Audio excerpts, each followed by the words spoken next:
Fear, a follow-up. I posted one of my articles on Twitter, the 3 Ds of conversion under coercion, and received the following comment. You seem pretty fearful. So I gave this thought, believing that in the article I was merely making observations about where we are currently in society and pointing out techniques of manipulation and how they can be used against people. But they may indeed be correct with their comment, and it has led to the thought that in this situation there are different types of fear playing out internally and around us. I shouldn't generalise it, when really it is quite personal to each individual, even if the outcomes and mechanisms to cause them are the same. It also occurs to me it should not be a bad thing either to point out someone is scared or fearful, or for someone perhaps to admit it in and to themselves.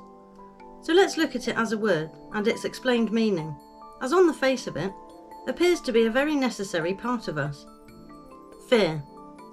A natural, powerful and primitive human emotion. It involves a universal biochemical response as well as a high individual emotional response. Fear alerts us to the presence of danger or the threat of harm, whether that danger is physical or psychological.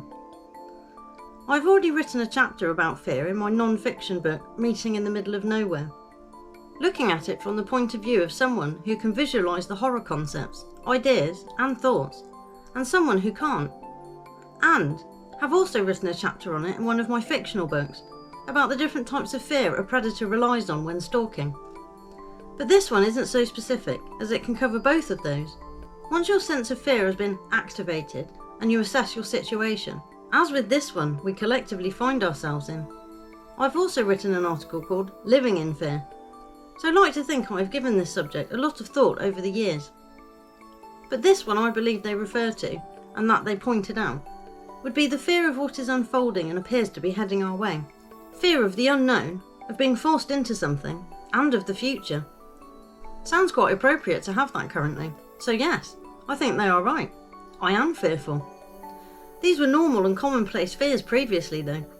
Many a person, for many a generation, will have worried and feared for the future, in calm times and in times of great distress and upheaval.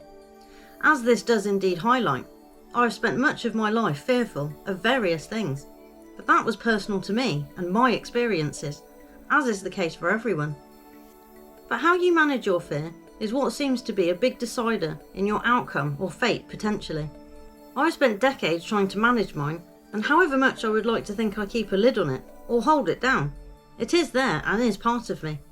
And it's not by accident I ended up with so much, covering some of it in Conditional Realease, and remembering that hearing the saying, feel the fear and do it anyway, gave me a focus in my youth.